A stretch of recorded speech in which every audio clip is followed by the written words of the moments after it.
Okay. Testing, testing, 1, 2, 3. Okay, so you can hear me. Let's see. Window capture. Okay. Let me see.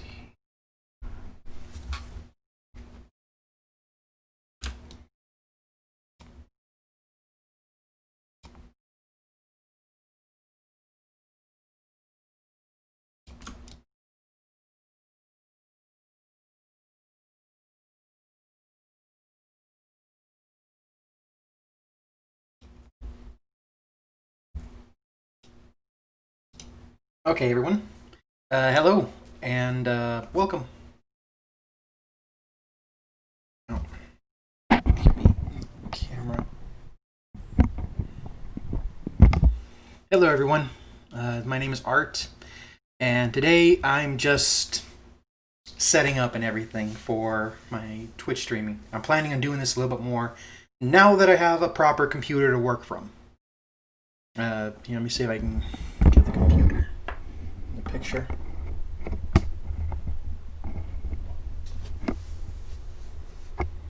Yeah, this bed, big boy, big bad boy. Took forever to get him. Let's see. It took forever for me to get this PC. My sister actually, no, my sister's husband gave it to me because they saw what I do all the time, and they just gave it to me, which is pretty awesome. Let's see. I'm going to test out the things. We're set to Turo's tutorials, but I changed the layout, so I'm going to test it out. Okay. The rating system is 1, 2, and 3.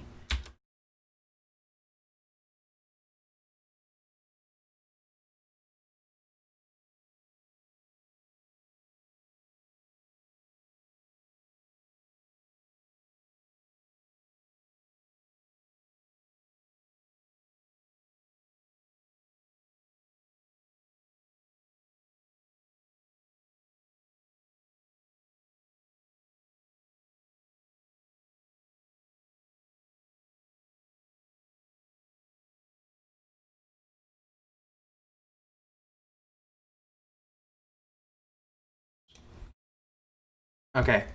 As you can tell, I'm not really using an actual camera uh, while I'm working with this. I'm using a program that pretends to be a camera and things. It's really interesting how I got this all set up. There we go.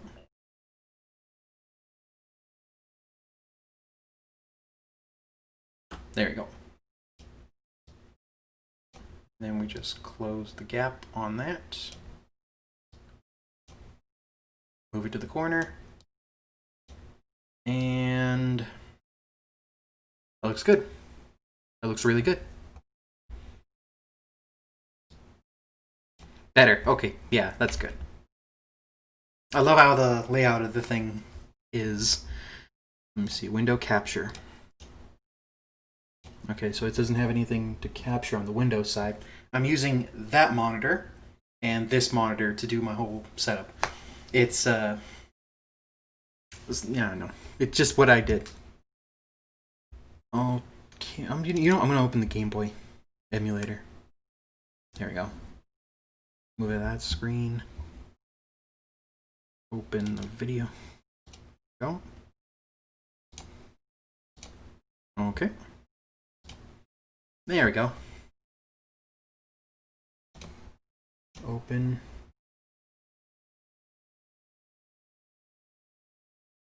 The Sage demo.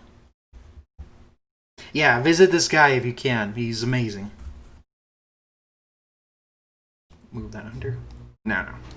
Move it over. Okay.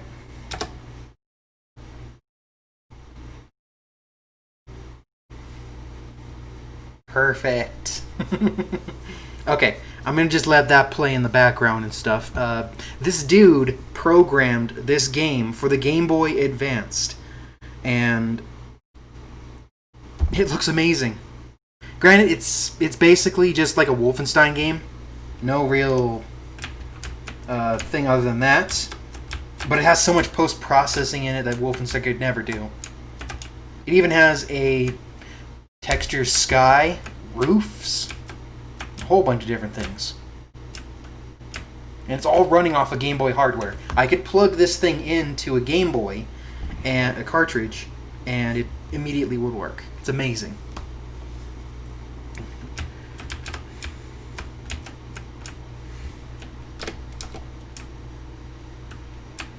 I just love how this functions. It's just really good.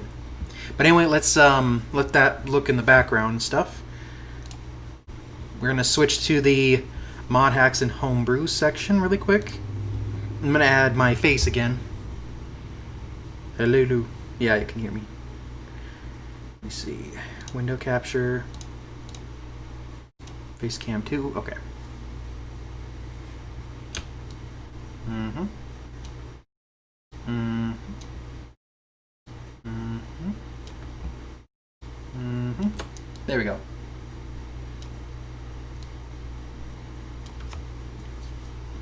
One, two, three. Sorry if the camera is a bit delayed. It's just how the thing works. I don't really have any option against, or any way to fix it until I can get myself an actual camera. And I'm waiting on a few things before I can do that. So until then, I have this. You know what? Let's put that behind the window capture, and there we go. Looks really good. Comment bar is running. Open up this thing really quick. Open up my Twitch right here on the side.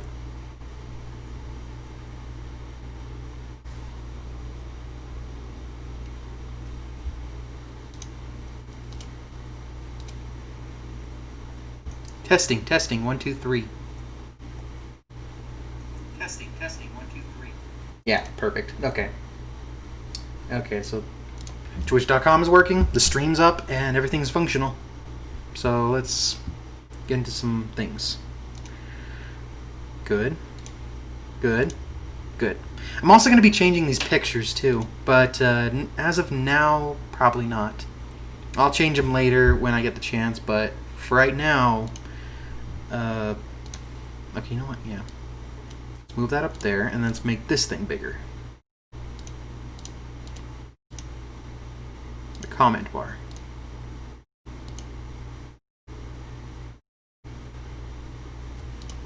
Okay. Control that. Biggie. There you go.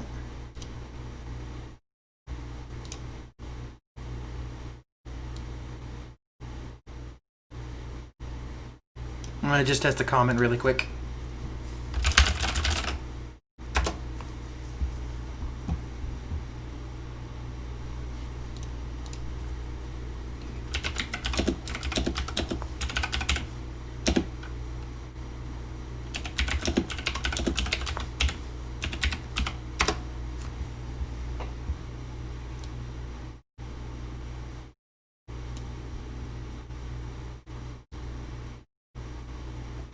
Better.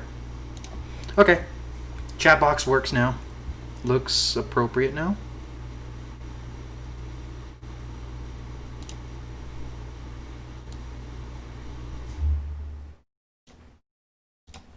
You know what? Let's shrink it back down. Then make this one bigger. Okay.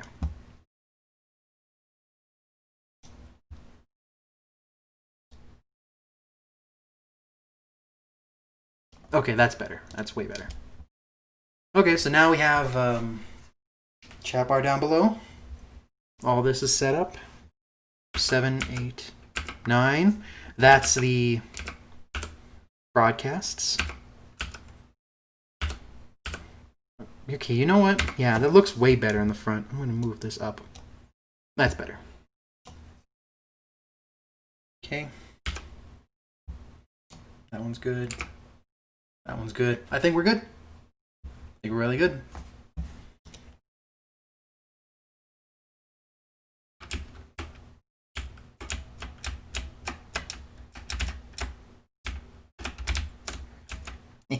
love.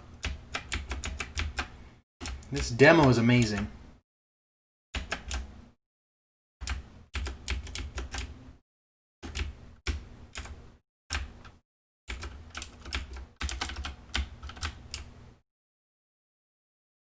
I mean, give the guy a bit of time to perfect a gameplay style in this engine that he wrote, and he might actually have like a legitimate game or something. Yeah. This is a pretty amazing program. I like it. Okay.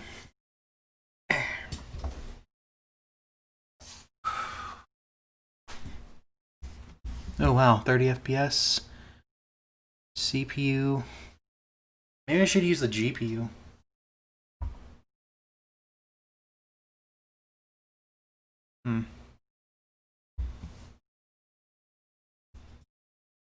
Okay. Close that program. I want to unlock this really quick.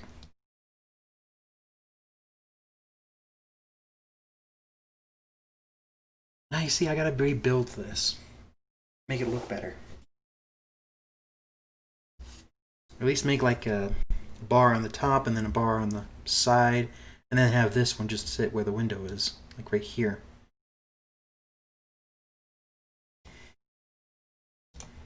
I think that looks good. Turos tutorials. Desktop. I think that looks good. And that system looks a lot better. I'm going to go change that really quick. I'm going to move the donate thing.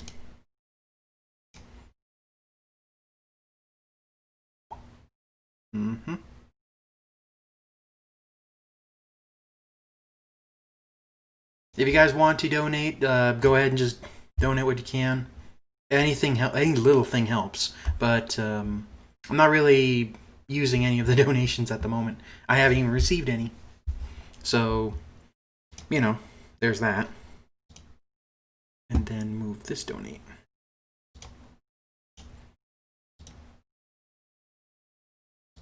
There you go. Yep. That's the one I want. There we go. There we go. And then we can change the background. I'm going to change this picture too. You know, maybe I can actually make something.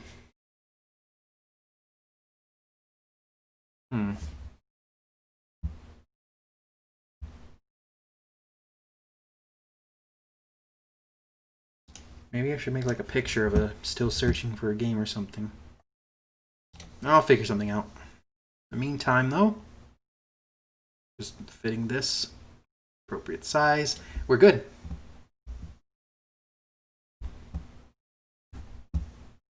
Good, looking good. I'm going to move my Streamlabs over to the side here. There we go. And now I can move this over here. Let's check the desktop program. Display capture. Okay.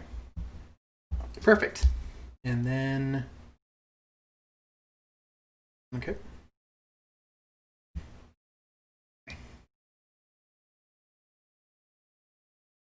I could turn off the window capture. I don't need it right now. Desktop capture is a tiny bit big, so I'm going to move that. There you go.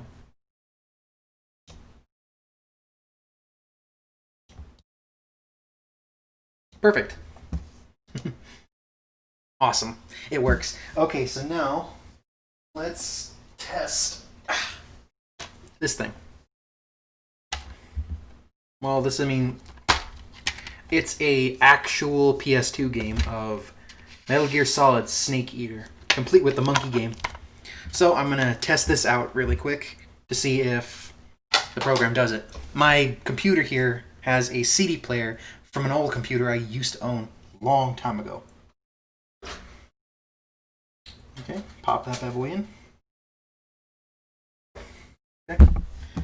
I'm going to load my PS2 emulator. There we go. Okay, perfect. I'm going to show you what's on the PS2 game. These are all the files that are on there. .elf, data, config file, and then this 15 file, which is probably something important. And all these are just the main resources for the game. So now that that's done, let's boot CD.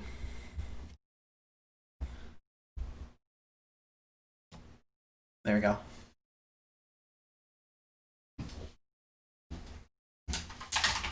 Here's a bit of blasphemy too. Xbox controller.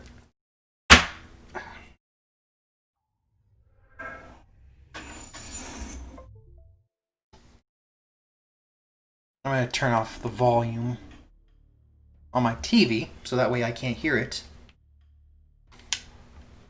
But it works. It works. Oh, whoops. I got Metal Gear Solid Snake Eater running on my computer. So that's fully functional.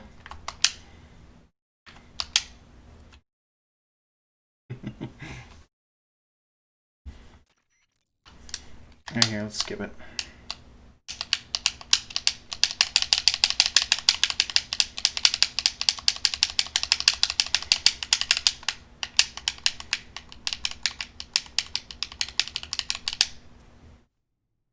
There we go. Sorry for the clicking noise. Let me see this. I hope this works. I've been having some issues with it always moving to the left for some reason.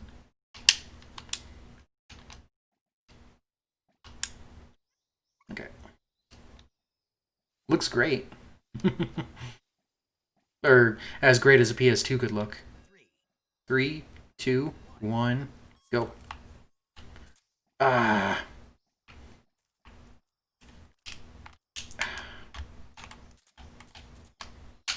Dang it. I don't know why it does that.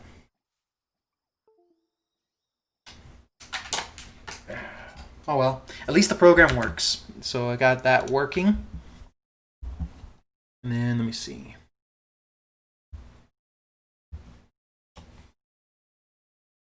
Okay, that closed. Pictures. Twitch. I want to cover some of the things I was planning to do. I've set this up yet last year, but I never got to it. So hopefully this year will be a completely new era of Playbox playing. For starters, we have 5 consoles we're going to be working into, and each specific thing is going to have a game for it. I'm going to do complete playthroughs. Sometimes I'll even invite some friends over to play with me and things like that. Just to, let everybody know about this. For the PS2, we have Lord of the Rings: The Two Towers, Ratchet and Clank 2, Going Commando, and Virtua Fighter Evolution Campaign Mode. This one here, I've tried once and I've gotten super far in it, but that was years ago, and it's a physical memory, so I'm going to see if I can get to that certain point again with proper controllers and everything. For the PS4, I'm going to be doing these off of my physical PS4, or my brother's account. And as you can see, it's these ones. But I now have access to my Steam. And since I have my own computer and my own Steam account, I can play this on PC, along with this, and this on PC. So it's a matter of just doing it all and stuff again from the start. As for these 3, I can just continue off where I was at. Unless I can get them on PC. I think I can, but I don't know. For GameCube, I'm going to do Tomb Raider Legends. I own the discs. Simpsons Hit and Run. Classic. Luigi's Mansion. Also classic. And then I'm going to do the story mode for Super Mario Strikers. I've never done it before. And I play it with my friends and stuff, but I've never really done the campaign. So I want to see about doing the campaign for this, and I hear it's hard. So that's something. Android is going to be a remastered version of Sonic 1 and 2 off of this phone, which is what my camera is currently. So, get this all set up. I'm also going to be using a Bluetooth controller to get the control system working on my phone.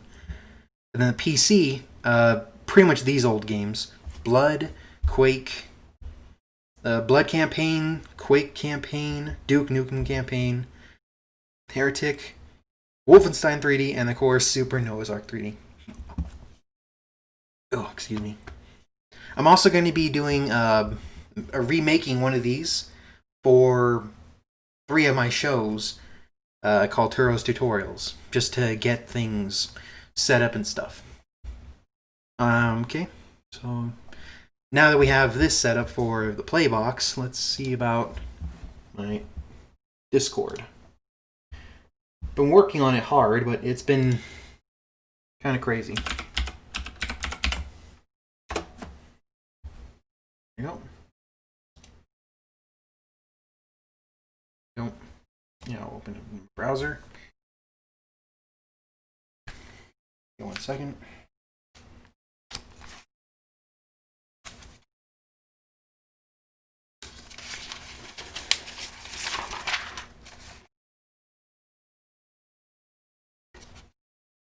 Oh, would you look at that?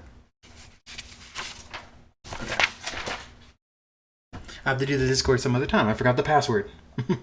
That's okay. I'll get on to it later. But as of now, I have this all done. Move this over here.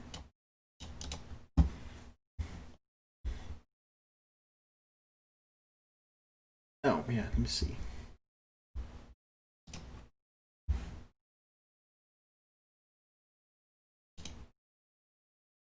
Fun games for the... Another thing I'm going to be doing is I'm also going to add a new show to this this thing. Basically, it's pretty much it's just an episode or something. Or no, maybe it should be a series. I've created my own video games from 2006 to 2020, and I want to showcase them. So I'm going to be doing another show called Art Showcase. So I have to design a banner for that. It's going to be in Turo's Tutorials.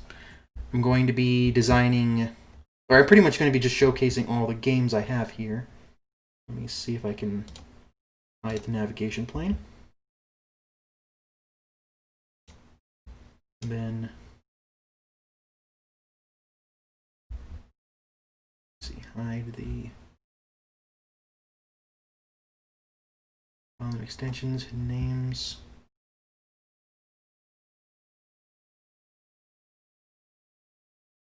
There you go. Yeah. As you can see. Oh, well. Maybe not. These are all the games I've designed over the years. Oh, there's so many. I think my first game was a racing game, I think. Yeah, it was a racing game. I used to work with a program called Game Maker. And you know what, maybe I can find some pictures of what Game Maker Studio or Game Maker looked like back in the day.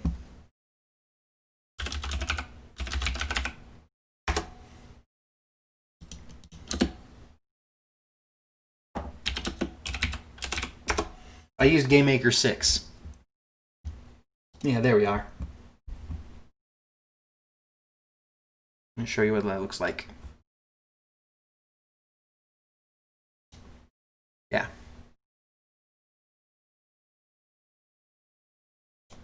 A long time ago, loved playing games. Me and my brother and my sister would basically just play games day and night and things. And when I found out there were special programs for making games that you can just get online, I was completely ecstatic and decided to go into looking about them. I went to a website that showed me some of the other things people have made, and it's amazing. And I was like, if these are homemade games, what could I do like that? So I got the program and just started building games from there. Learned how to program with the engine there. It was just boxes in certain places and then tells this or that or if statements and things. Really easy stuff. And this was back in like 2007, 2008. I was dealing with the school and stuff at the time. Got that done. Then when let's see. That's Game Maker 7. I left the program for a while and then came back to it and yeah. There it is. This wonderful thing. I remember there was another one too, but I can't remember what it was. Was it Game Maker 7? Yeah. This logo. Anyway, I programmed things in Game Maker 7. Then Game Maker 8 came out, and I was like, okay, time to upgrade. And that's when I looked up to Game Maker 8, and these games that I've showed you, here, let me pull them to the side. Most of these games were made in Game Maker 8. It's been such a long time since I've made them. Except this one here. This Lyco. This one actually was made by my friend Nick, my friend Zion. And it was made after I encouraged him to, develop games and stuff. He had such a fun time programming it, and I wanted to improve it, and I still do. But for right now, and since the years, I just held on to it. It's what I could do. They're good friends. And as you can see, I've kept all the games from 2011, 2010, 2017, 2013. Oh my goodness, it's been so long. Yeah, it's been years. I even came up with my own company name called RT Gamers. It's a play on my name and what I do. Originally it was called RT Games, but that was just too simple. So I made something that was grammatically incorrect, but something that was my own. I mean, it worked. And then a few years later, in 2015, I decided to change the name to Right Target Gamers. Yeah, we accurately entertain. And as you can tell, I still use the RT emblem and stuff for my games, but I just, it was Right Target. And then I just kept using that from then on. Man, there's so many good games. And then, of course, in 2017, or was it 2016? No, 2016, I was having a huge living situation going around and stuff. So in 2017, I started to branch out and become a community member. For my, after my library program I came up with. The library up in Morenci, where I lived, it just opened, and I decided to, make some clubs. Add something to the community. Give back, in a sense. Yeah, it's better. Let me close this thing out. Better.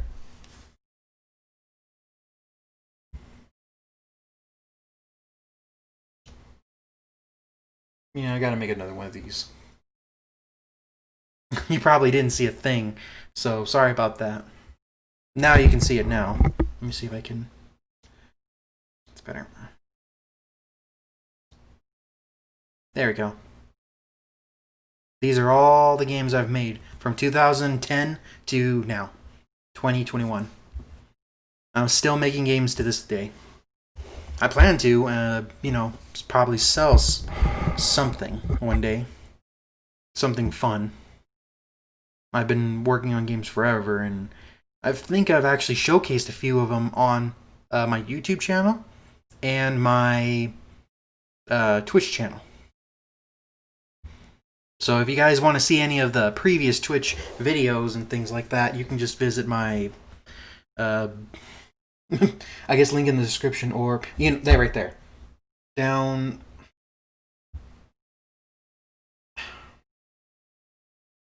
there in the bottom corner. Let me see if I can point to it. All this right here. This one right here, the YouTube. Visit that right there, and you can see my previous Twitch videos and my pretty much develops or everything I've done so far. It's been a long time. I think I started out with a car game where you move left and right, up and down, avoid police, and it was with Herbie the Love Bug. But it wasn't really my game designed, so I decided to make something a little better a few years later, which is how I came up with a Sonic platformer game where you'd have to play Sonic and just go up the thing. This was before any fan-made Sonic game was a thing. And then, I wish I had those games still. Then, of course, I got into my own idea that maybe I should just, like, build something that no one has ever done. So that's why I came up with my own game, Zombie Nation. Let me turn off the desktop audio. See? There you go.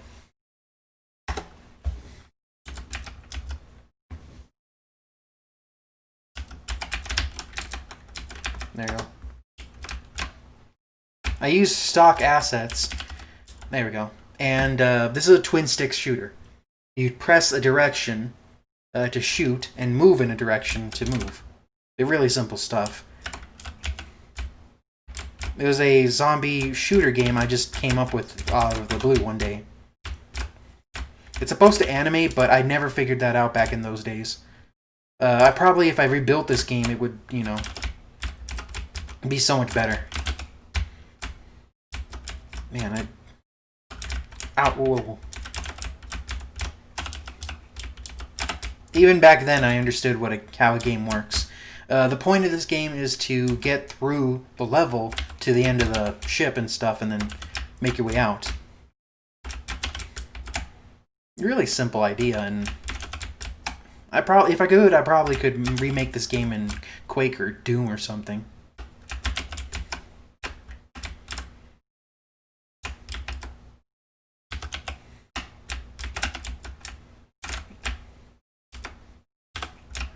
It's amazing I came up with this when I was like, what is it? I'm 27 right now. God, it's been so long, I don't even know. I think it was like 16, 17. I don't know. It's been such a long time, and all I know is that I just built it when people thought I couldn't do much, and I just proved them wrong.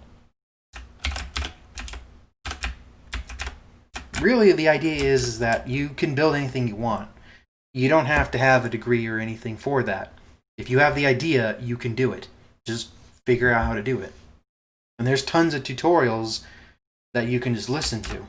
Back then, I just gave it a big guess. I built board games, and I've had fun with them, but I wanted to do something more robust. So I learned a bit of coding tutorials from YouTube at the time, and then I just compiled them together and put, like, moving tutorial in one section to the shooting tutorial in another, and just combined them together into one single game. And then I did the animating tutorial, put that in, threw in a score lives counter and level transition thing all in together, and I came up with this. And this was like the first ever my own video game. I'd show you the music, but I don't really trust Twitch to censor the music out. They're having a lot of issues right now. A lot of things are going down right now. A lot of these levels are really expansive. You obviously can tell that I've had I've had big ambitions since I was little. I just let them fuel me to the best that I can.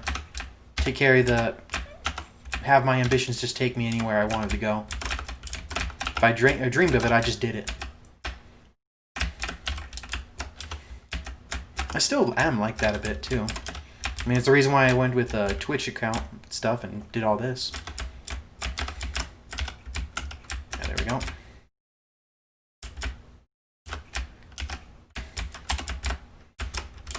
This is such a fun game. I forgot how fun this was.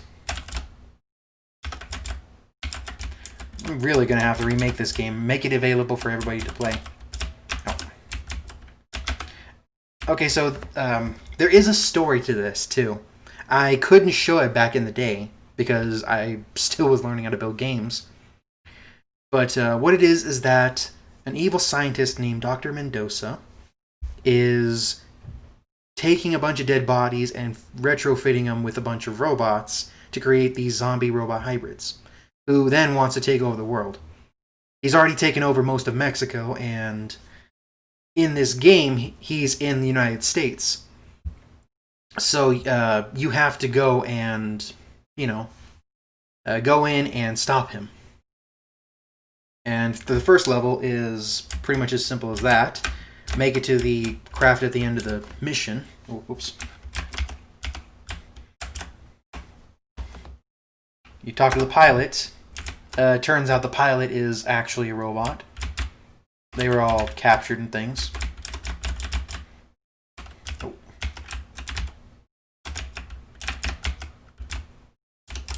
There you go. And so, yeah, that's pretty much how the story goes. If I had the ability to draw cutscenes into this game back in those days, it would probably be a really cool thing. Back then, though, I didn't have any video editing software, and I didn't even know anything about video editing software. And I don't think GameMaker at the time could upload or use video files. They probably could.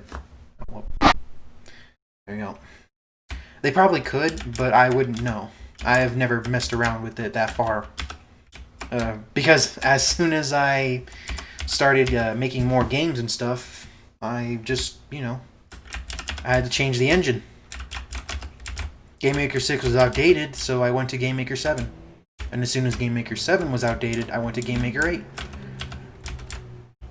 What's cool, though, is that GameMaker, it can, if you have a previous game that's there you go, save the game. There we go. Flying this thing myself.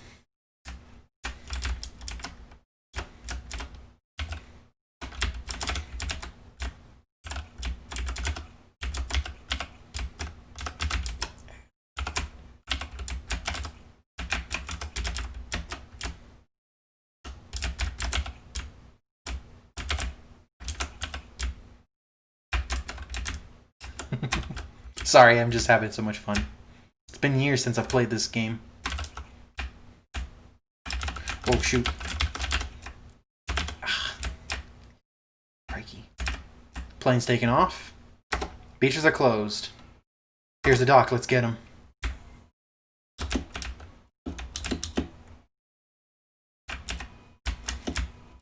There you go.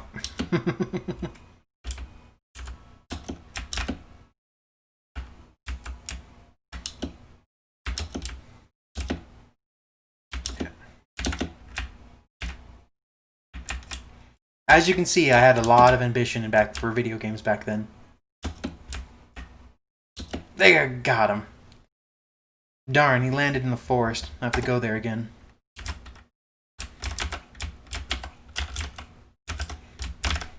This is also the very first introduction to my AI.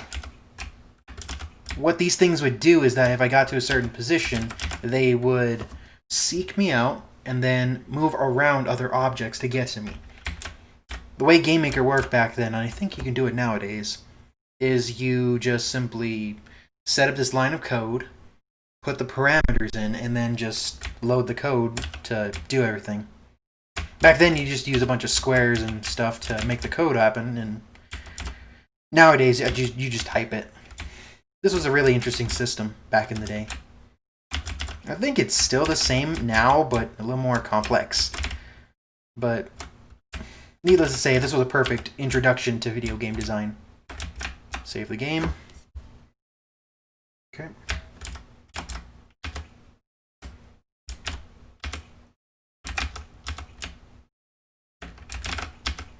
Yeah, those guys want to nibble my giblets.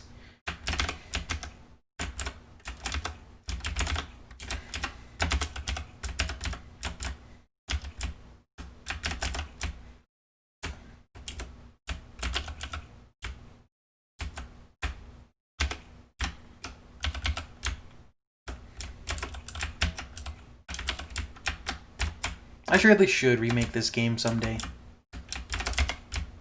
This is such a fun game.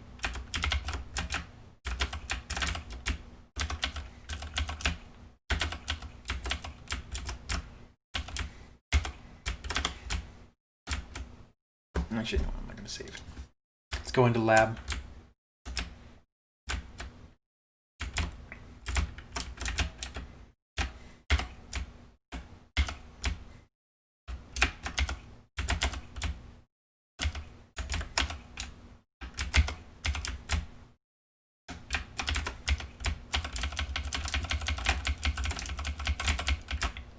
I even came up with strategies to cheese the game too.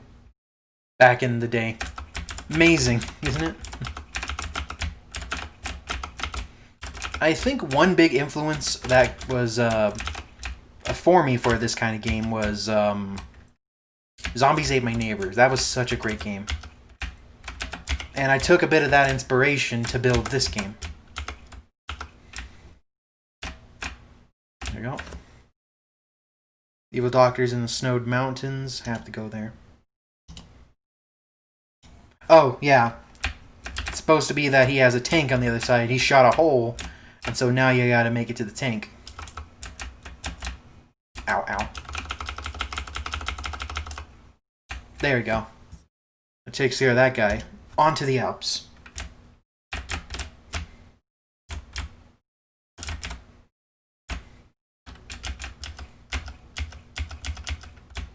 There you go.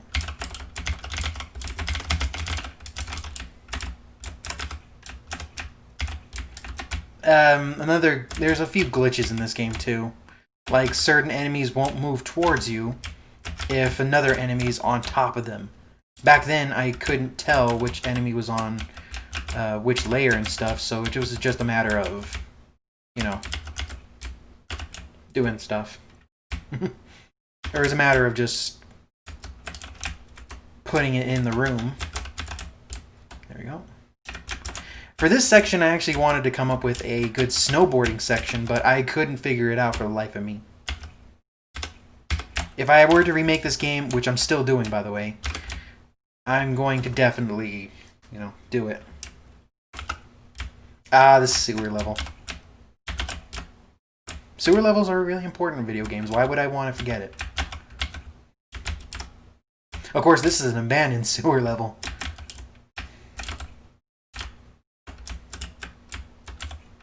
Here's a cool thing, too. You can walk through the barrels, but as soon as you shoot them, you take damage. So don't shoot the barrels.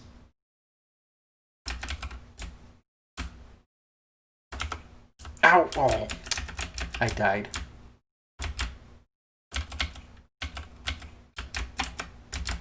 Gives me an extra life.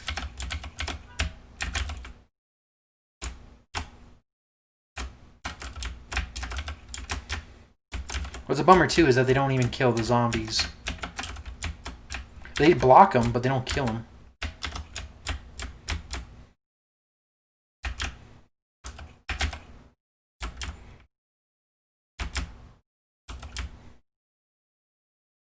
There we are. This is where I kind of went crazy with the whole level design. or with the old enemy placements. I wanted to see how many enemies would load in this area. So I filled it to the brim with enemies. No slowdown back then, and it was really cool.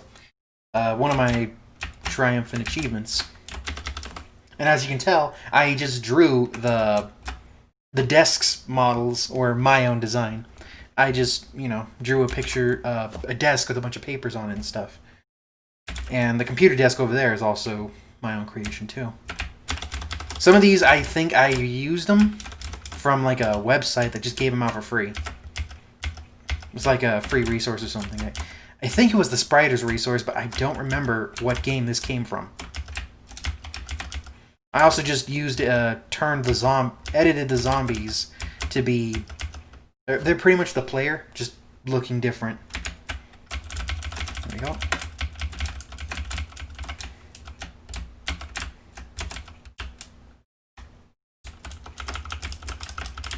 There's supposed to be secrets here too, but poor people never finished writing this. I love that. A little detail I just put in there just for the fun of it.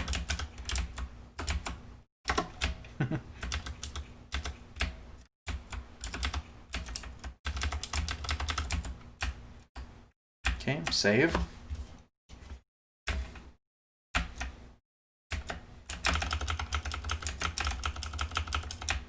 We're getting close to his factory.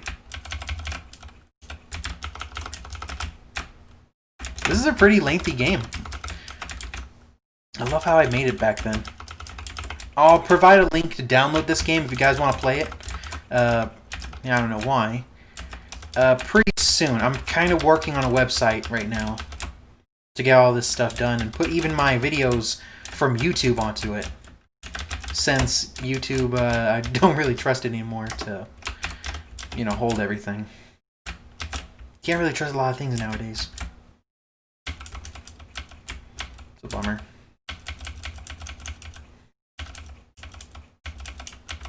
There we go.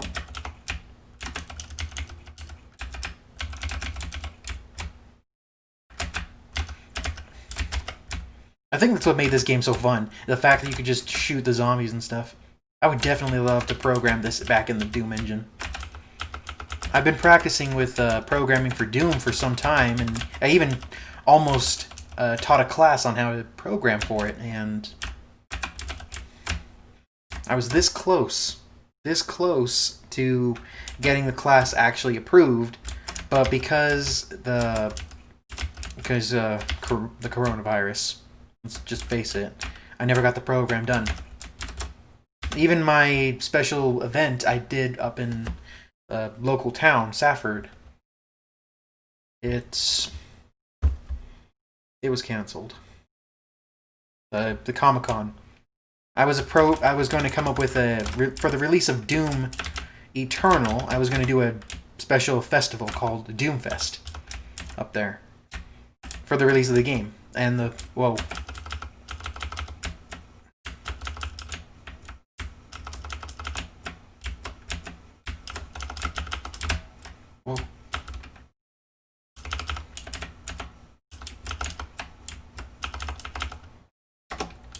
Got him. Dr. Mendoza's down. Let's get to the plane before the plane takes off.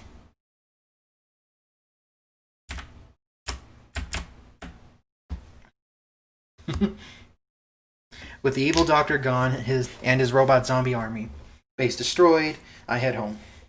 Our nation is now safe from any threat of him. The end. Or that's the last time we'll see of him. The end. And then cliffhanger.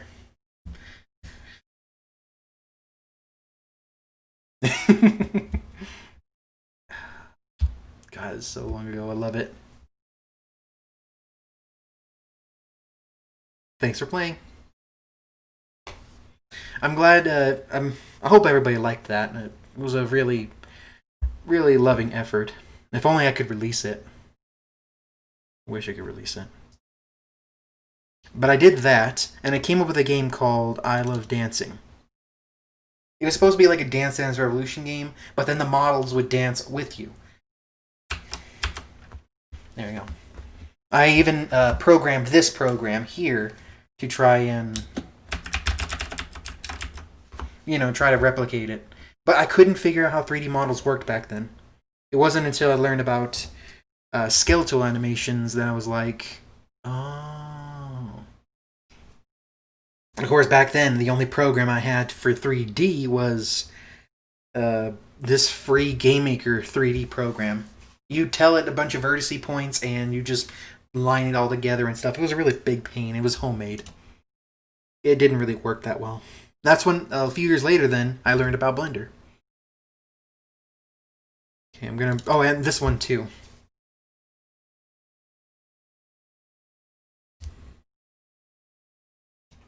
I wanted to play Duck Hunt on the Nintendo, but I didn't have it at the time. So I just made my own. Turn up the volume.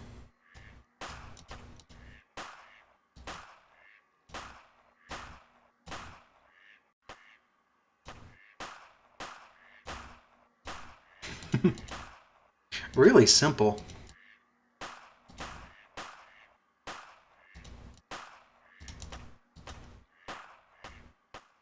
Oh. Yeah, sorry about the notifications. I get those time to time. But anyway, this was the gnarly, you know, duck shooting game. This is also when I started watching more of, what is it? Angry Video Game Nerd. When I started watching his videos and stuff and all the fun things he did with it and things, I kind of wanted to play those games.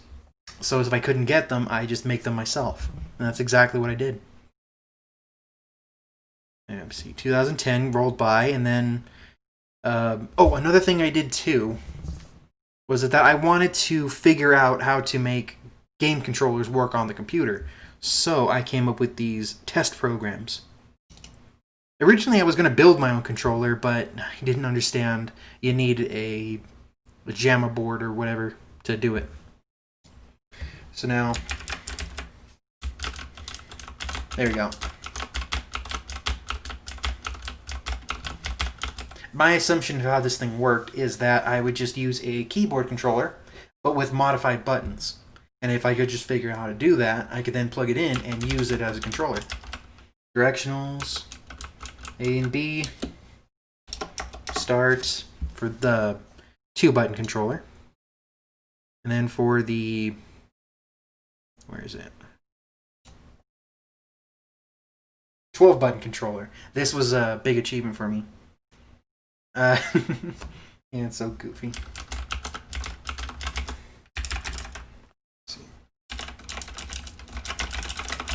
There you go. Start, select, LR. Yeah. These could probably still work again if I used another program to get it working with the controller, but back then, this is how this is what I wanted to build controllers in my own console, too. So I just made my own program and just did what I could. Very limited at the time. After that, a power pad test. This was for I Love Dancing. He showed a video of the power pad and how he would tap it on like that to get it working. I designed my own program to use a similar system. Right now these are mapped to 1, 2, 3, 4, Q, W, E, R, A, S, D, F, and this was only one-sided, and I was under the assumption I could just take a keyboard, rip it apart, and make this giant like styrofoam mat with a bunch of buttons and stuff. And then put these in there, and then whenever I press those specific buttons, 1 through 4, Q through R, A through F, it would activate the buttons, and I would use them for whatever program I had. It was a really cool idea. I never really did anything with it. Kind of a bummer. And oh, there's the other one. The dance pad test.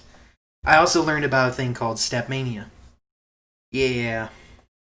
I wanted to incorporate this into I Am Dancing as like a utility program. I don't think this one works, though. Did I get it functional?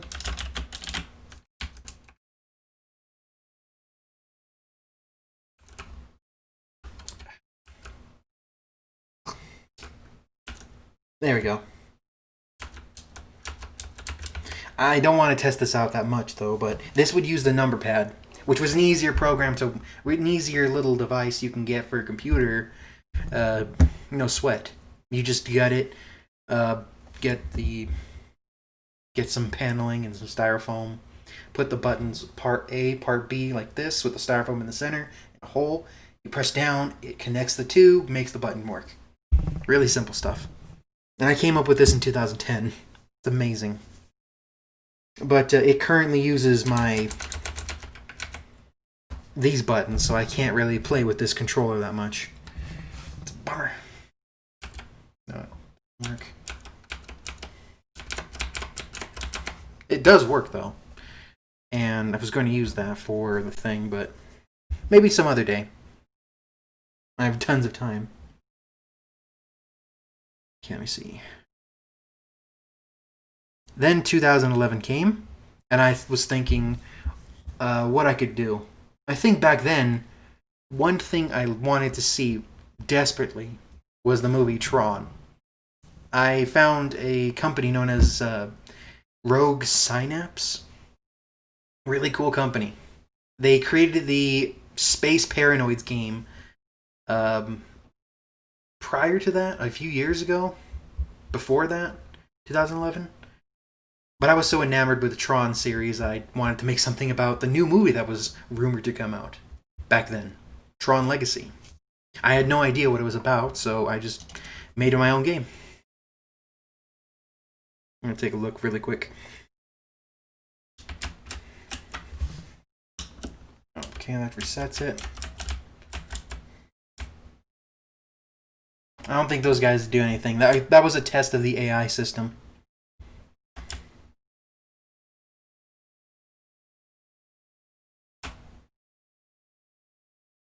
And there's my poor walking animation. Okay. Oh, okay, that one's a defective one. Okay.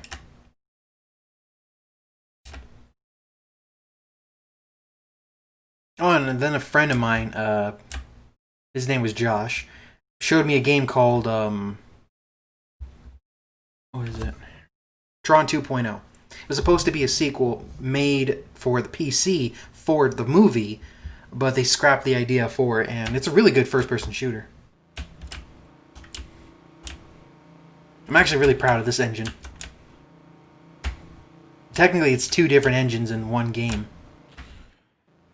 This one here is a snake-like program where you ride a motorcycle with a light wall behind it. Another player is supposed to be on the other side, and he's supposed to crash into the wall, or you crash into his, and the winner is the one, so on and so forth. This was a demonstration of that. There we go. Oh, there it goes. That was then really good ideas, but I never fully implemented it, and it was a pain to come up with that. So maybe one day I'll come back to it. One game, though, I did want to do was my own racing game. That's when I came up with a game called Bubble Kart.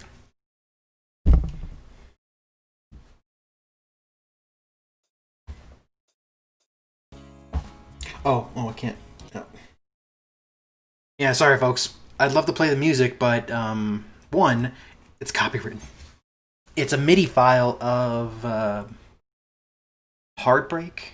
I can't remember what it was. It was an old R&B song from back in the day. I found it online, liked the sound of it, and put it in my game. And then I found out it was an R&B song that I've actually pretty annoyed at the time. So I just kept it in. Oh yeah, this is when I first introduced multiplayer elements into my video games. You could play with another friend with this one. I'm just going to do a single one, though. And with the mouse, I'll pick the red one. Oh, yeah.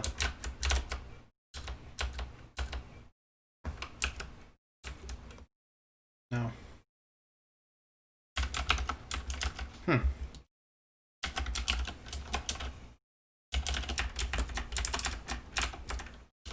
What did I use to control this?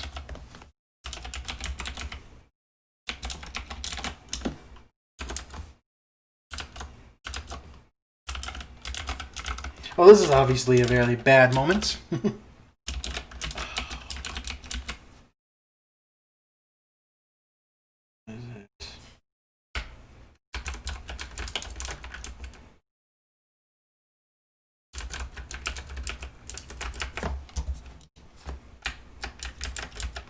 What did I use to control this? Anyway, I wish I could showed you what that program looks like, but you just have to change your direction as soon as the turn comes up and stuff. Turn, then turn, then turn, then turn. The car wasn't auto moving, so you'd have to move around the turns and stuff before you hit the wall, and then reset. It was a really interesting idea, but it never really caught on because the way it was controlled. It really goofy. Oh well. I did approach it a few years later, but I don't know where that one is. Oh yeah, Super Bubble Kart right here. I think this one's a better improved version. Yeah. You would just use 2 buttons to turn the car. I use the same level geometry too. As you can tell, none of the assets are fully finished. I was also going to come up with a level editor, but I never got the chance to do it.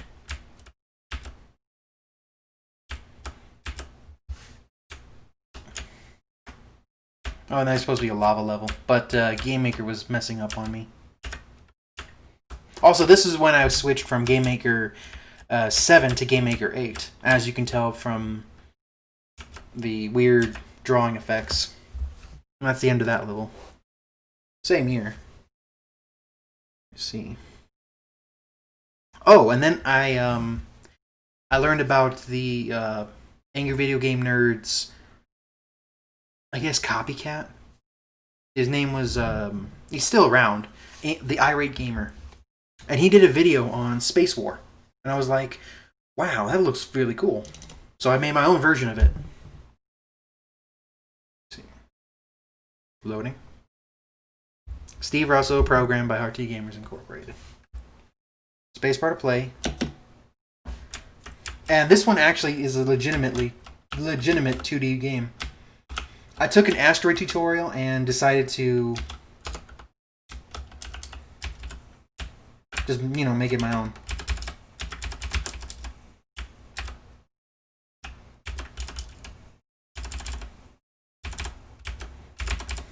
Maybe one day I'll play this again when I get the chance. This was really fun. Boom. That was really fun. And then, of course, Space War.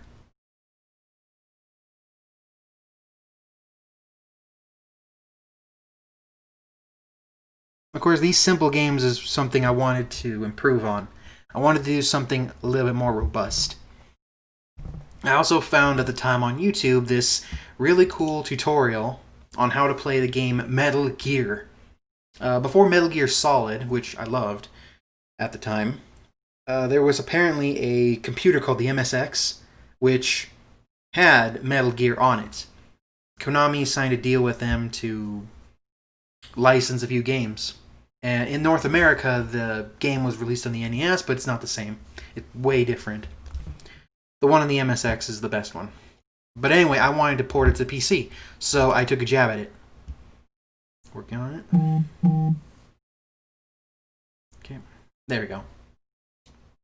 The idea here is that I took an image, I gutted out the center with a special program called GIMP, Graphical Image Manipulator Program, and I made this border. There we go. Then I imported the thing from a separate file, and now I have my own custom overlays. I could put whatever here on the side, the gray sites here, and whatever would be, whatever you did or wanted. This game, though, I couldn't finish for the life of me. I didn't understand how level transitions, fixed point level transitions worked. Like if I go this side, I'm supposed to appear right here. I couldn't figure it out for the life of me. I know how to do it now, but back then it was really difficult. Bummer. But essentially, it's the MSX port rebuilt in the Game Maker program. There's so much to do on this thing. It's a stealth game. Really cool I was able to incorporate all the graphics, all the sprites, and pretty much everything into this one demo. And I made it customizable too, which was an achievement I've never thought I could do. Yeah, some of the doors don't function all the way.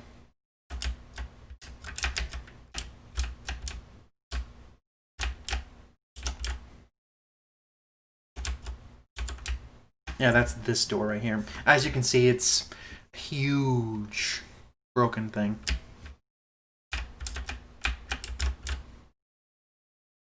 So though, it's promising.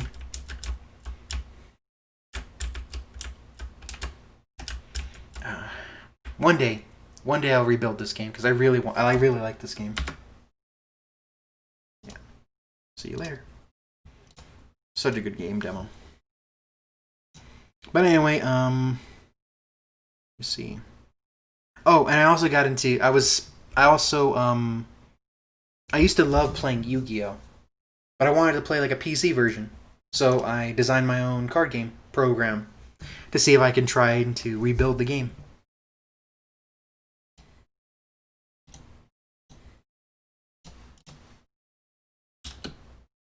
What's the button?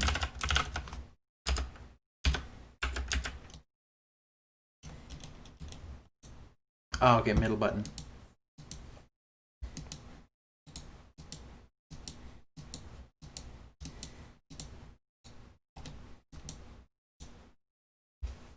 As you can tell, I understood a bit of the whole system dynamic. You couldn't rotate the card when it was sideways. You could set it in that, and you can flip it back and forth, but you can't flip it and then turn it and then flip it. It was a really good idea. And I later improved upon it right here with test number 2.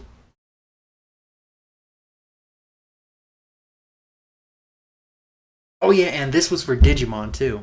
I wanted to make one for Pokemon, Yu-Gi-Oh, and Digimon since I love those card games. They're really good. Drag that right here. Drag right here. Pretty ingenious. But I never got any further, and I couldn't program the game's like function lists. It was really complicated.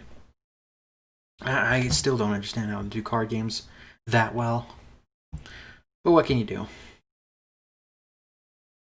Let me see. Then 2013 came. 2012, I didn't do much. I was probably too busy with school or just living, and it was a pain.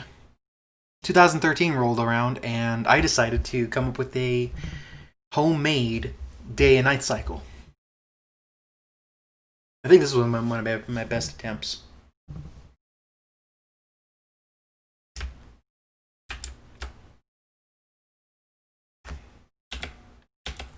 Yeah, cool. This is also when I came up with a game called The North King. It's still in production and copyrighted and things and everything, but back then, it was just a mere idea. It was supposed to be a no magical influenced Dungeons and Dragons game. You would have magic in a sense that it was just science. Everything could be explained. It's how my upbringing was. I'm kind of indifferent to it now, but back then I wanted to make an alternative for people. So I came up with an entire RPG pen and paper RPG for people to play using the system. And then I wanted to port it to a video game, and this is one of the attempts of doing that. A day and night cycle. I even used the same map system I had back then. It kind of entered in flawlessly. Look at that.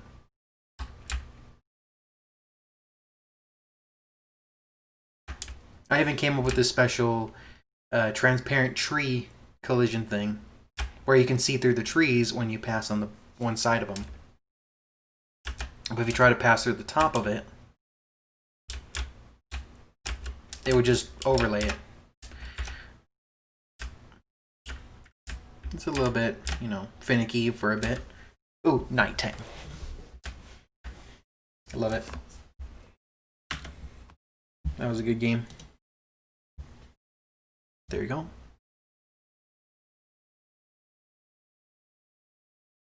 Metal Gear PC. Oh, I wanted to remake Zombie Nation, this game, because apparently Zombie Nation was a taken name, and I couldn't post it anywhere else except like a fan site. So I wanted to rebuild it from the ground up with my own IP. That's when I came up with the name National Defense Squad Zombie. Granted, though, it sounds like Andy S, which is the Nintendo DS. It would have been cool to put on there, but back then that was just ahead of my head, or ahead of my time, so I didn't figure it out. But I did make a prototype for what it's supposed to look like in 3D.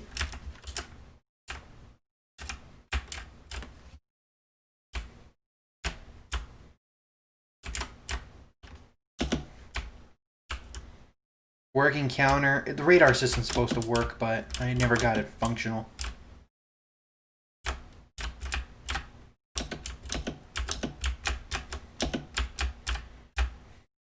Same system, too, with the zombies. They'd follow you in a certain place.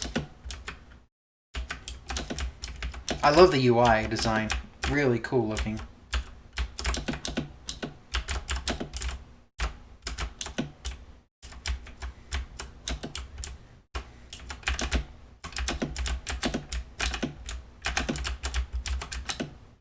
There we go.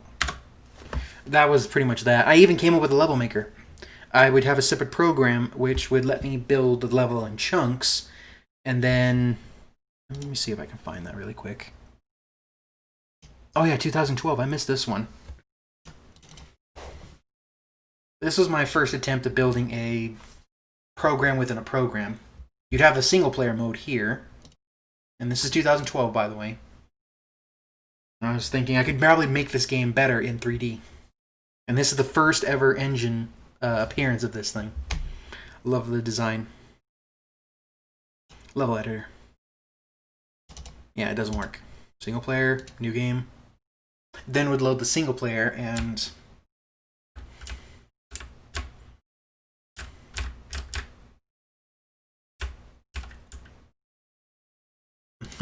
there's that. Really wonderful idea. Then, of course, I made the 3D demo, and then 2017 rolled up. Oh, that's a different thing. And test.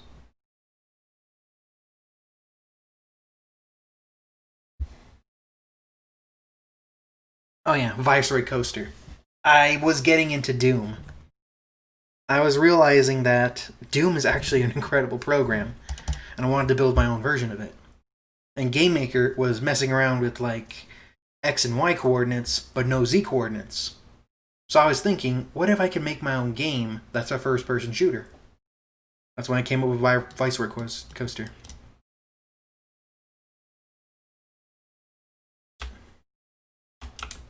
As you can tell, the transparency is not 100%. It's because back then I didn't know how to do it right.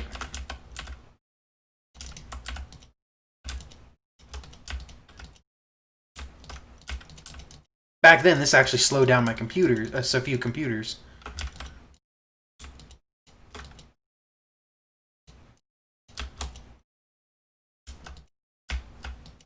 Oh, shoot. I love the level design, too.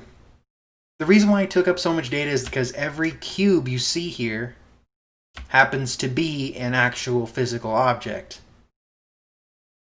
Or every floor, every wall, and every roof is all an object.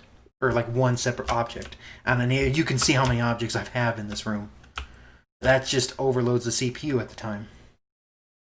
But hey, at least I figured out how to put 3D objects into GameMaker. I even got them animated.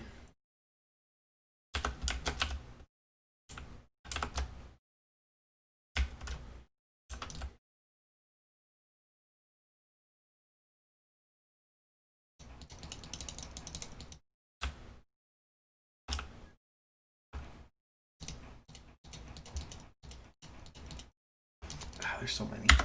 Yeah, it was an old game. I even wanted to rebuild Frogger too. See if I could do that. Just for the fun of it. I got pretty far.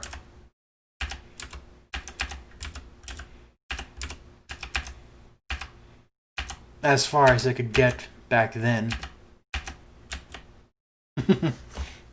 Pretty good. But I think one of my most crowning achievements that year was this thing. 2013, by the way.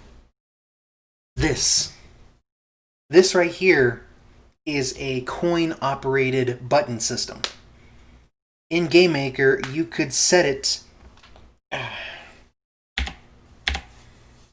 You press a button on the thing, it would increase your credits. The more credits you pump into it, and then you press start, you play the game. The game would play. If you didn't have enough credits... Oh. Sorry. There we go. If you didn't have any credits and the timer timed up... Oh. There we go.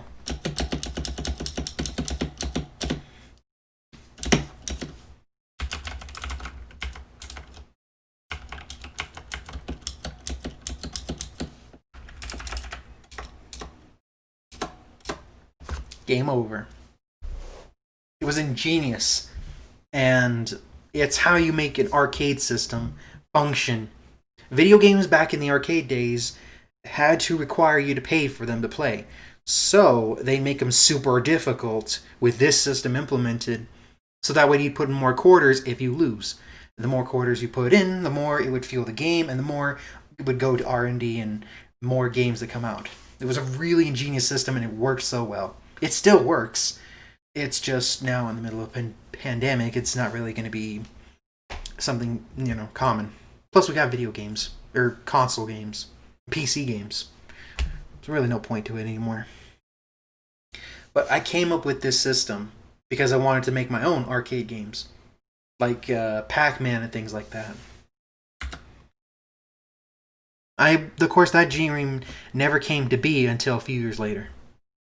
One game I did come up with, though, was a copy of Super Mario Bros. With a level editor. But I never got the level editor working. Instead, I got this program working.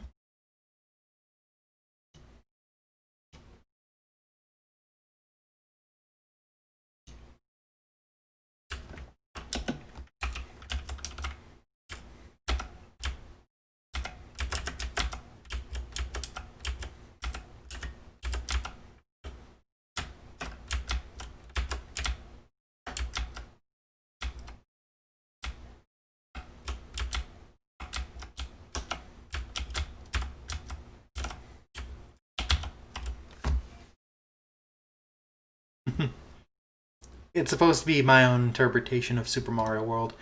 But of course, it was flawed from the beginning. Still was great, though. Oh, and Viceroy Coaster, the inspiration behind that was Wreck-It Ralph. There was a scene where you'd see, like, at the very end of the credits, you'd see a level that looked like Doom. Since I was a big Doom nut back in those days, it looked just like that, and so I wanted to have that feeling. A bug shooter. Really cool. Of course, though, there was some time, though, that was just like I was away from my computer and stuff, and I couldn't do anything. A bit of a slump for 2014, 15, and 16, to where pretty much I did nothing but suffer on a farm. It was kind of a pain to live in back then. But I had fun. I talked to horses, I fed them, raised a ton of chickens and turkeys and things. It was a really good time. But it was a long time since I touched a computer since then. And then in 2017, I got my own computer working again, out of storage, and started to get back into game development. But then I realized it was pretty limiting with GameMaker.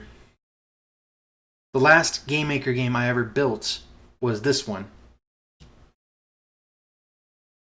The North King. My first ever full-length RPG built on the Sega Genesis. Of course, this is not really a Sega Genesis game. I wanted it to be, though. This was supposed to be like Legend of Zelda for the Sega Genesis, but that never existed. As you can see, there's a huge amount of slowdown because the way I built this thing is that the whole level is built. It doesn't go from room to room, it's a one-room game. Meaning that the computer can't render that many objects. It was a pain. It wasn't really the best working. It wasn't until 2017 that I improved it and was able to put it in GameMaker Studio when it first came out. God, 2000s. I even came up with a special storyline for it.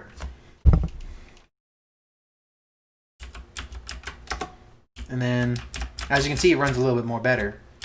Or it runs better now.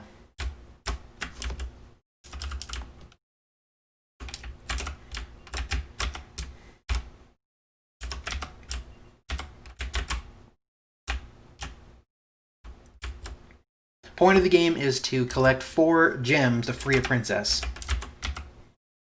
from her crazy king father, who went mad and is hurting her.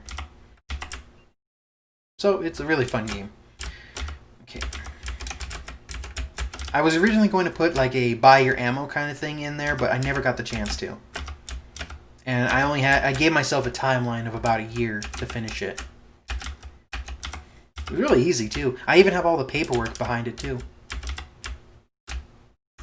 This is also when I was visiting a library and things and learning about what the programs they can do and stuff. Back then, I came up with a club called the Gamers Club.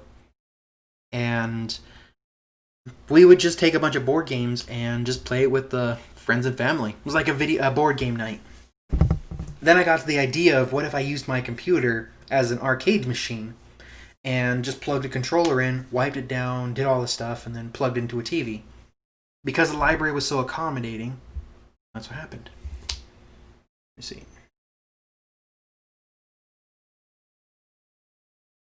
Wow, that's a lot of drop frames. But anyway, that was so long ago. Then I decided to move out and move in with his sister, and that's where the interesting part came in. The really fun times. I learned about a program called Unity. GameMaker was now being exclusively commercialized. You could not use the program unless you pay the license. The demo was gone. Their demo days were gone. So I decided to move off of it. I dropped GameMaker as soon as I could. It went on to Unity. It required real programming. And since I learned so much about GML, I was able just to instantly adapt because it uses C. That was the first language I learned. So, C# is just a derivative of that. I was able to learn what I learned from C# and my GML days and incorporate that into Unity. But looks like we've been on for about an hour, 25 minutes. I'll probably show like 1 year, 2017, of Unity programs I've made. My first Unity game. I learned this from a specific tutorial about Unity Chan. They gave me all resources, gave me the code, and it was up to me to figure out how to put it together. And then I would design the level based on what they, thing. This was the first ever game I developed.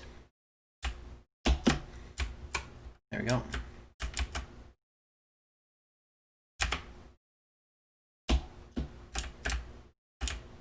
The save point. Ow.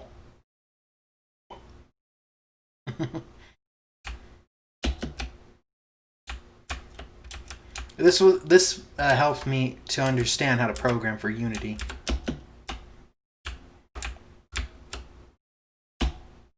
There we go. And of course, demonstration level. And then the more difficult demonstration level. Oh, whoops. Okay.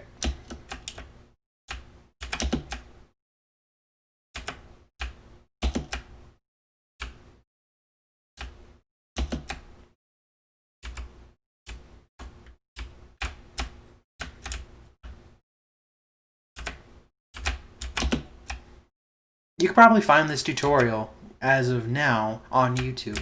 That's where I pretty much learned everything. All my skills is just a matter of searching up a YouTube video.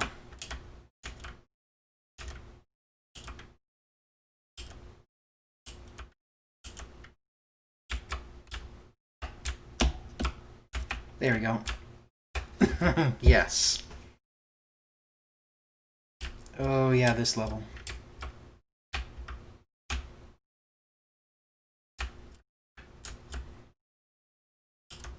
I don't think I was able to put or go over there. I think I put the gap too far. Let me try. Oh, whoops.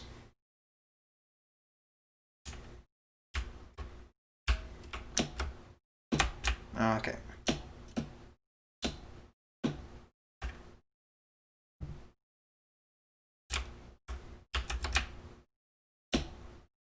With this, I learned how to do animations, control commands, and level design, or very basic level design.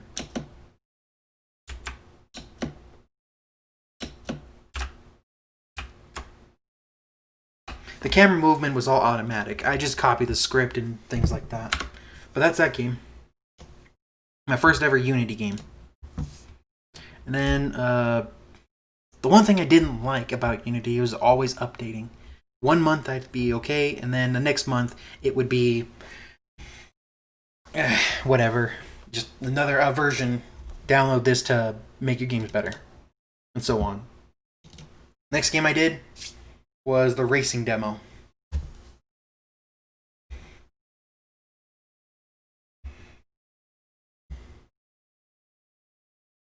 I love that.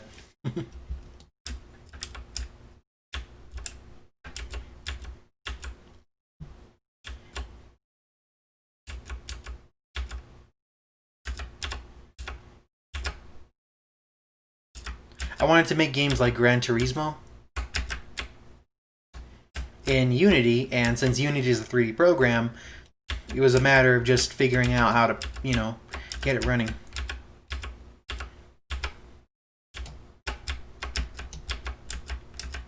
Granted, though, the camera doesn't look 100%, but that's because the way I designed the camera is it just straight on follows the object. It doesn't do anything outside that.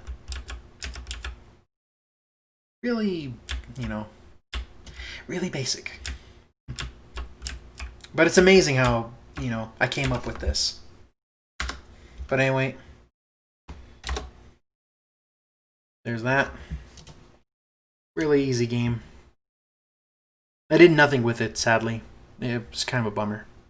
Should have done something with it. Then rolled...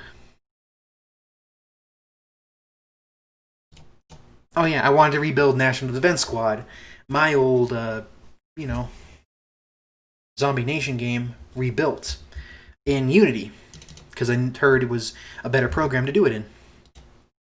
So, this was my first version of that game for Unity. Same sprites, same assets, everything is all the same, except now I use whatever program this was. It's not 100% because this is an old version. You'd have to rebuild them constantly to get them working properly, and it's just a pain to work with. But still, it showed promise. Yeah, it showed promise back then. I'm probably gonna have to rebuild this game one day. I came up with new techniques to build levels, so it's gonna be really cool now. But yeah, this was that. Not really the best of my Unity projects. Racing demo. Oh, then I wanted to work on the North King again, but I wanted to make a sequel. So I came up with this one, The Quest of Amaltia, a Legend of Zelda inspired thing.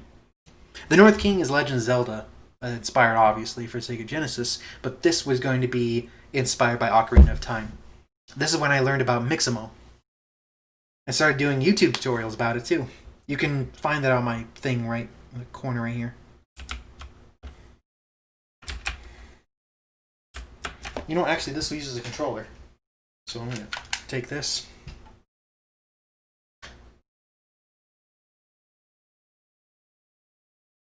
There you go.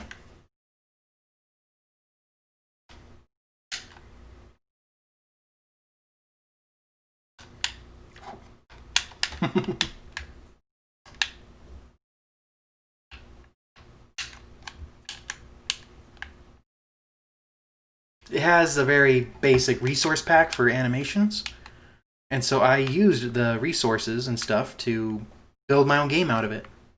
Or the model resources. I made the model from a picture. I don't know where I got the picture, and I don't think I have it anymore.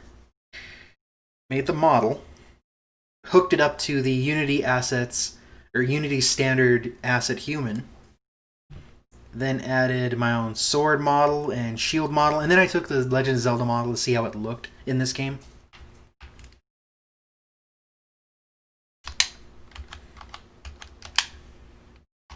Let me see if I can jump.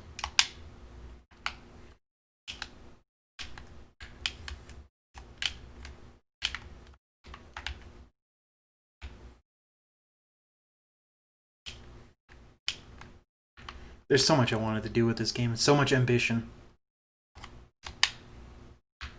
Oh, and then I created these two little towns up there. This whole thing is mapped to a picture I have on my... I think it was my DeviantArt. I don't have that anymore, though. And this was basically mapped out using that picture.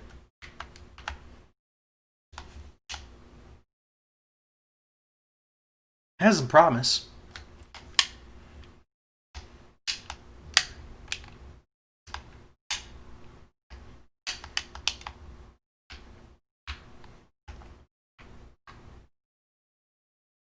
I love I was able to program this. I had no education for this thing either. I just made this looking at Legend of Zelda, writing down the features, and then trying to replicate them in Unity using like 1 or 2 tutorials. The rotation tutorial, where you'd rotate the camera around a fixed point. You specify the point, specify the direction you want to move in, and then specify where exactly that is inside the camera. And so that's what that is. I could rotate the camera around. Then the D-pad is just button tapping using the things right there. Really simple. Didn't need a tutorial for that. Same thing for the A button and the B button. They're the same thing. X button, however, I had it play a specific animation. And to play animations on command, you would just simply press the button, reference what model you're going to animate, have it play an animation when you press the button. And that's it. No tutorial. And then same thing for walking, for turning, and then for ducking, and then for jumping. And then for running, I just whenever I pressed this thing, it would just increase his running animation, or have him play the running animation. Really simple stuff, and I didn't need a tutorial for any of those except the button tutorial or the what was it? I forgot what it was again. The animation tutorial. That was it. Everything else was just put this there, and boom, it's all done. Really promising. Oh, and that's a 6 build of it too, because I built like 6 versions of that very game, each improving on one thing after another. I have them all saved up on my thing. I saved this one here because that was the last time I worked on it. 2019, 2017, National Defense Squad, 2017, Racing Demo, Drag and Drop. Oh, the first name of the game. Okay, so we can move on to 2018. That's when things started to boil up. I started getting more people into the gaming club. More people wanted to come in and have fun with their kids and stuff. It was a crazy year. So I improved on my Howlers game, Howlers Champion. Instead of saying it for Sega Genesis, I made it say for PC. See? For play on PC. I even made an Android version at the same time, too, since my friend Hiram, who I met at the time, gave me a free copy of Game Maker Studio. He saw how cool it was. I work with games and stuff, and helped me out.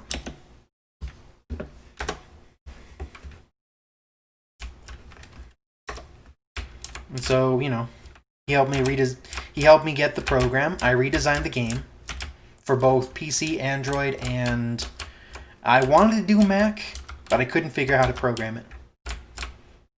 But it all works. It's pretty much the same game. No real updates or anything. Same game. Then, of course, let me see. Ooh, then I used Unity a bit more because I liked using it after I tasted how good it was. And I decided to create something like akin to Resident Evil. Controller.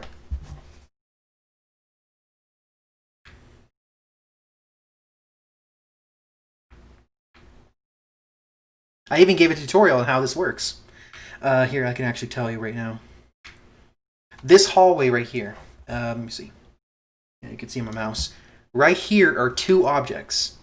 Inside, outside. That's what I call them. Whenever a player, the model, would pass one, it would turn it off and set the other one active. And vice versa.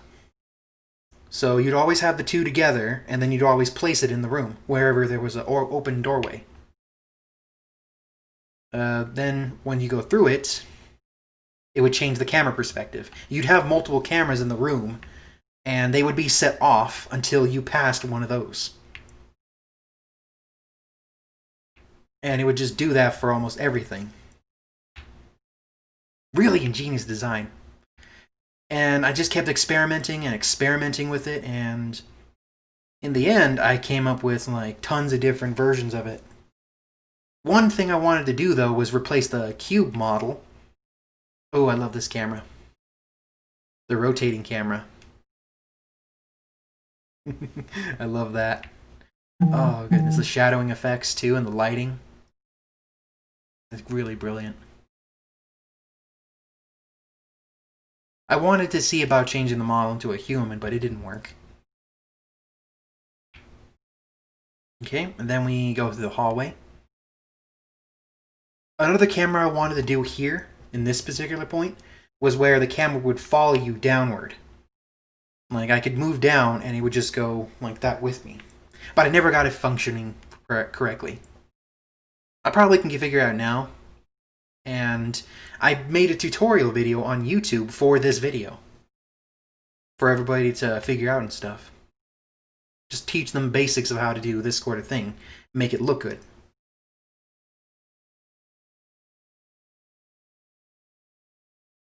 God, I love it. Really good. and of course, they can be improved upon.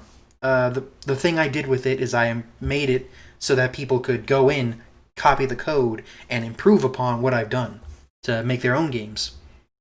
I think it works so far. There's a guy, I can't remember his name right now, but he made his own Resident Evil style game using Mixamo nonetheless too. I didn't want to pick a fight with him at the time, but I'm glad he was able to get further than I ever could. So I'm glad for that. And he's helping other people, which is awesome. Ooh, yeah, this version.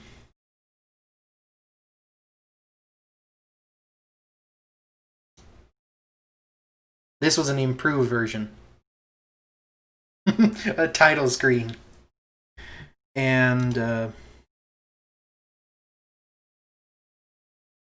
it work? Oh yeah, no, it doesn't work.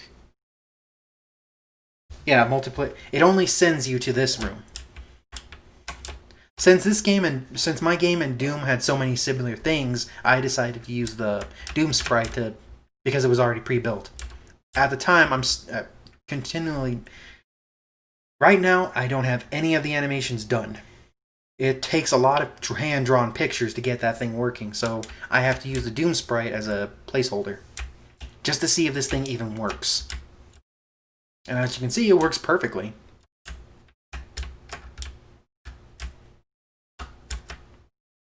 Levels are robust, huge, and it's just really fun. What was the controls?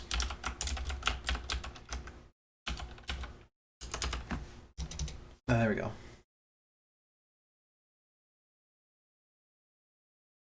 The fader was another effect too.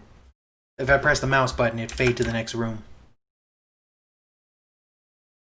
That was that, and that's where it currently stands right about now. I haven't made any improvements to National Defense Squad since then. Which, if I ever go back to making that game again, I'm going to be using those techniques, but new techniques I've learned from now. So stay tuned to see a copy of that out for release. Then let me see. 2000. Okay, so those are the last three, and then the land tests.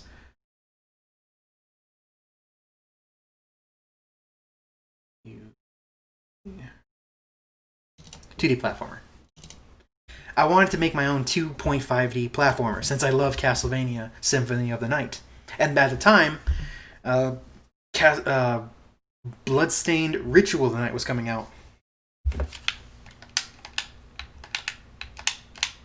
So I came up with my own platforming engine. Or platforming game system.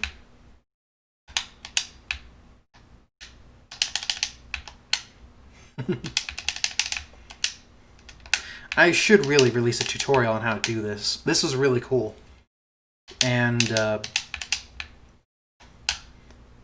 as I keep playing with Unity and stuff, the more I learn and the more I can adapt to it and things.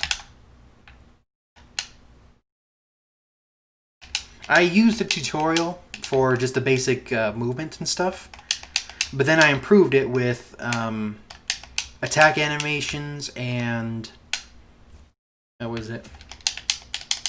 Oh yeah, enemy collisions and things. The guy who made the tutorial didn't really do anything after that, or at least not to my knowledge. I'm still figuring things out. There you go. Oh yeah, and it's directional, by the way. The sword swings are directional. So are the blasters. But yeah, that's pretty much where I've gotten far, or how far I've gotten with it. A bit more research and development, I can get this thing to be an actual model that would then animate and then in a 3D environment. It'd be really cool. Really cool idea. Ooh.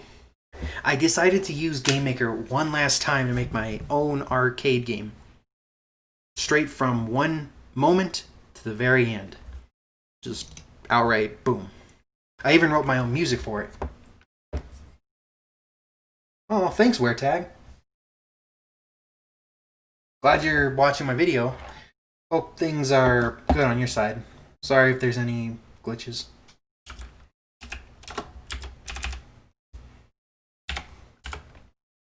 Yeah, I even came up with my own high score system. That was a pain to program.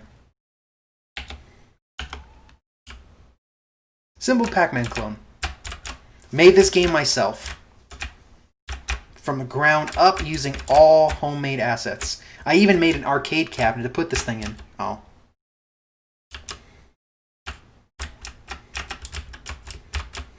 Let's see if I can get a high score. There's a special cheese there. Whoa, whoa. Okay. Oh, I got me. Sometimes the cats will get you when you're hidden.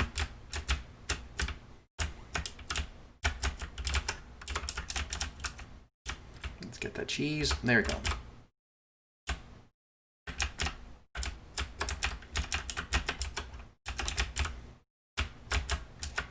This is really fun to play with an arcade cabinet too. Well, I mean like a full arcade cabinet. Oh, got eaten.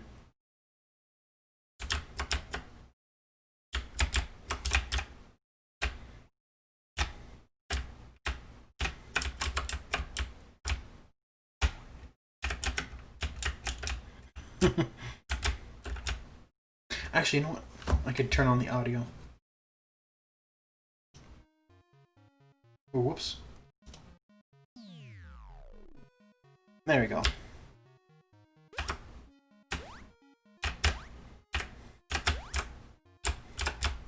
It's essentially a Pac-Man clone. I took the Pac-Man engine from my olden days and decided to change it into something even better. Improve on everything. I even improved the AI for the Pac-Man ghosts. This here, the cat's AI in this game is totally different from the tutorial one. Which is awesome because I just learned about states in Game Maker. There you go. It was kind of a really good improvement. 420. Perfect time.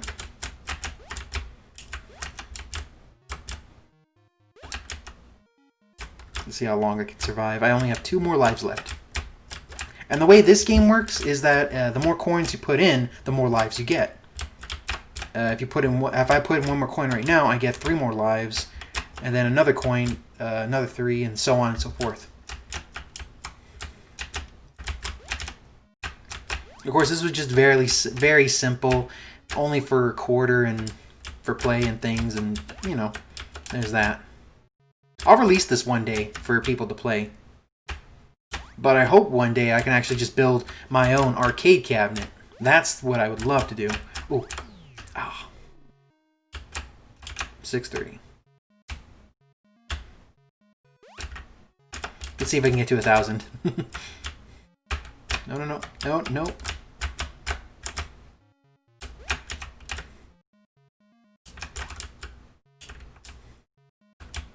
There you go.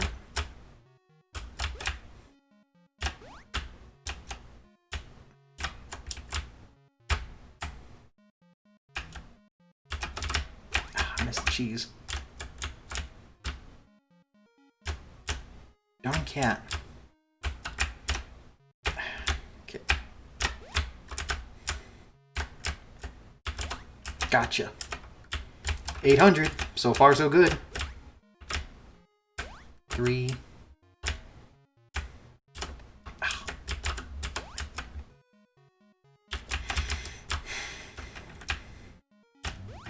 There we go. 1 hour and 50 minutes in. That's cool.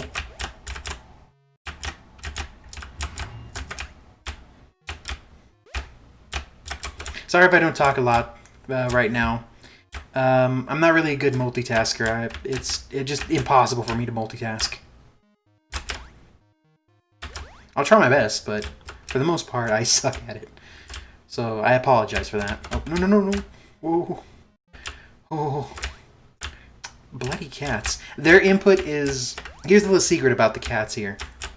Their movement is based on my like 5th input. I have a special counter mapped to the buttons, and based on whatever button I press and the direction that they're currently facing, they move all. Game over. Hey, I got to 1,000.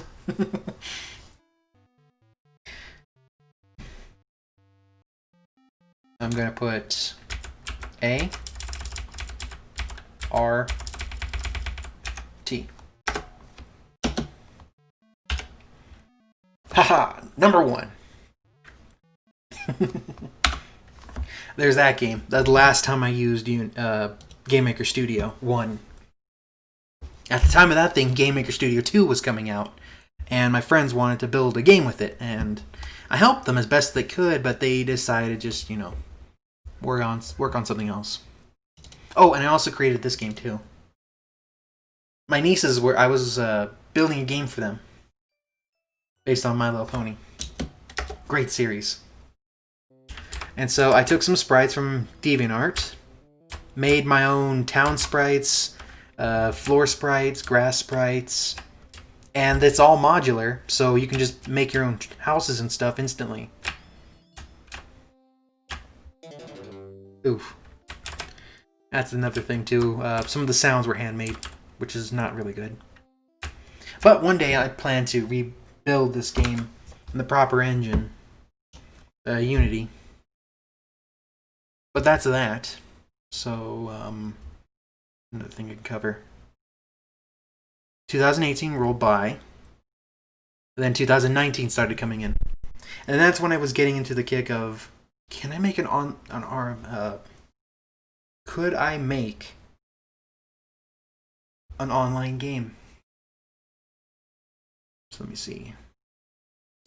First, I wanted to make a legitimate bubble kart racing game.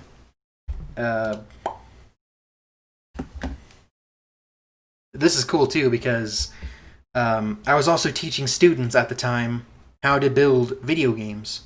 Just, free. Just for the fun of it. The Gamers Club was getting more popular. And there was just so much I wanted to do and stuff. And so I invented this game to teach them about how Unity works. And I was hoping to get the proposal for a Unity game approved so that way I could, teach kids how to build this, on a better level. Sadly, though, it never got approved, and instead, the Nest Maker class got approved. My Nest Maker proposal class got approved. That's okay, though. At least this was still inventive and, really fun. And it does work 2-player mode. Online doesn't work, though. And the quit button works, too. That was all Unity. Let me see. Then I wanted to see how far I can push the FPS engine capabilities of Unity. That's when I came up with this little program. I couldn't play this on my computer, so I had to use my brother's computer. I had to use my friend Hiram's computer to play this. I even taught him how to program this game. It uses a custom physics engine I had to learn about from a tutorial to figure out. Let me see.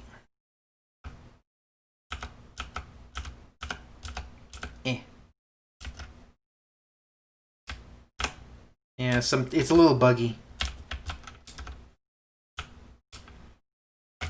You see, it doesn't actually read the force you put into it. It just reads it detects you're in front of it and then throws itself based on your vector. But that's it. It's a little glitchy. Like I could tap it and it just throws it, which is not what it's supposed to do. And then the lamppost is a ball with a reflective surface on it to make it look metal. I can't even walk on that surface. And that glitched out. There's a lot of problems with this engine. But it shows what the graphics capabilities of Unity are. And then of course I did this to see what it looks like with a window. Really cool.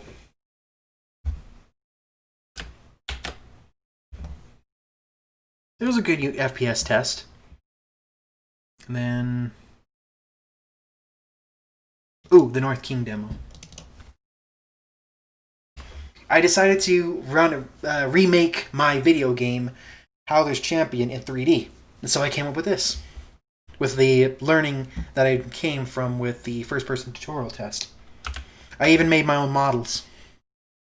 This box here was one of the first models. This person here was the second. I love how it looks. I even made it to where if you go into the front of him, he'll start talking to you. I couldn't get the animation to work right, though, so he just constantly talks, see? The animations over there work, though. Oh, and the whole model is modular. You can take the model here and swap out the face features, swap out the hair features, shirt color, pant color, eye color, glasses, mustache. It was a really cool system. And it uses cel-shaded animation to make it look like a cartoon. So, it was really cool. Really cool that I invented this. Or made this. All textures were all handmade too in GIMP, or Graphic Image Manipulator program. I think one of my favorite achievements was the water effect.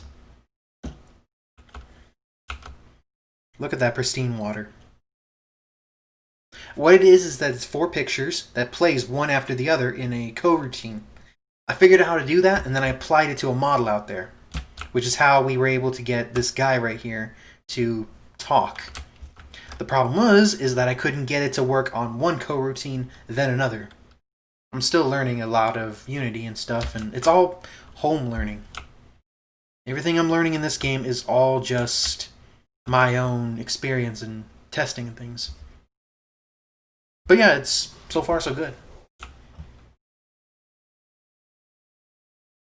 Oh, and then I learned how to do skyboxing, where I would take an image and make like 6 sides and then match them together to make an entire like background. The mountains look good here, but the clouds not so much. Plus I kind of messed up the seam on the side right there. What can you do?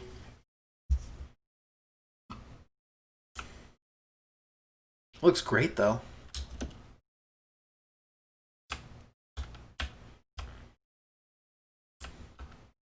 I love how that kind of looks. It just feels so good. This first sand level, a grass level, an ice level, and then a mountain level. You know, the basic standard RPG stuff. But that was 2019. And that's also the same time I did my first Comic-Con in Tucson. And then the next year in 2020, at the beginning of it, 2018 was the first Comic-Con. Then 2019 was the second Comic-Con that I hosted. And that's when I showed off my board games and got a ton of notoriety up there. Really cool. And that's when I decided to rebuild that program, and this is what it looks like. Let me see if I can get it done. There we go. Oh, I know that. Yeah, that's it. 2019. You should see what this game looks like now. It looks totally different. Well, it's a first-person shooter nonetheless, but I lost the models for the players, or for the people. So I'll have to rebuild those from scratch again, and hopefully I can make them look better. And I found the textures and stuff, so I reused those. And the new version looks amazing, but I won't show anything about the new game until it's finished, because this one actually is almost done. I've actually shown so much progress over the years.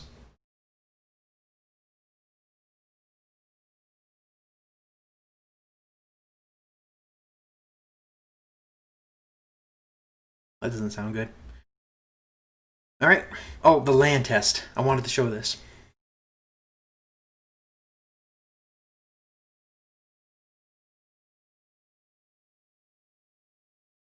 There you go. Oh, wait. That's not how you do it. Windowed. Make it small. Play. One here.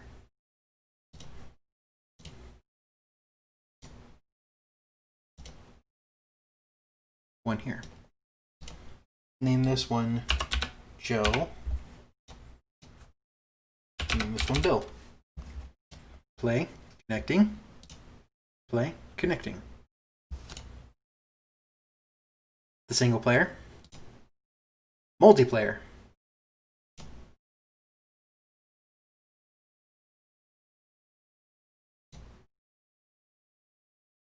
Ooh, whoa. Oh man, I'm dropping a lot of frames. Yeah, that's too much processing power. I'm gonna cut it here for right now because I'm losing a lot of processing power. Shoot. Oh wait. Let me just go back here for a second. Talk about just like one more game.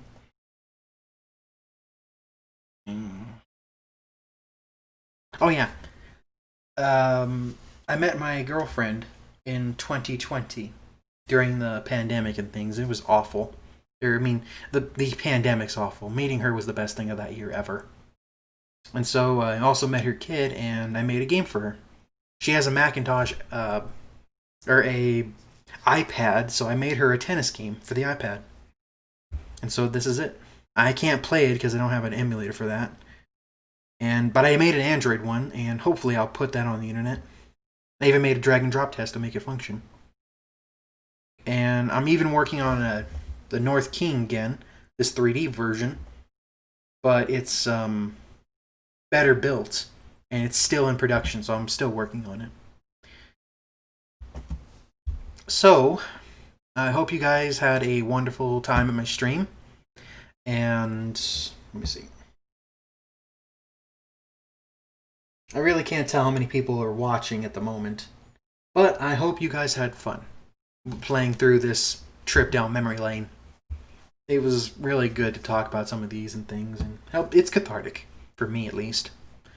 Sorry if I ramble on, and hopefully I can keep doing streaming, or these streams a little bit more and more as time goes on. So, there's that. Anyway, thank you all for joining me, and have a wonderful day. Take care.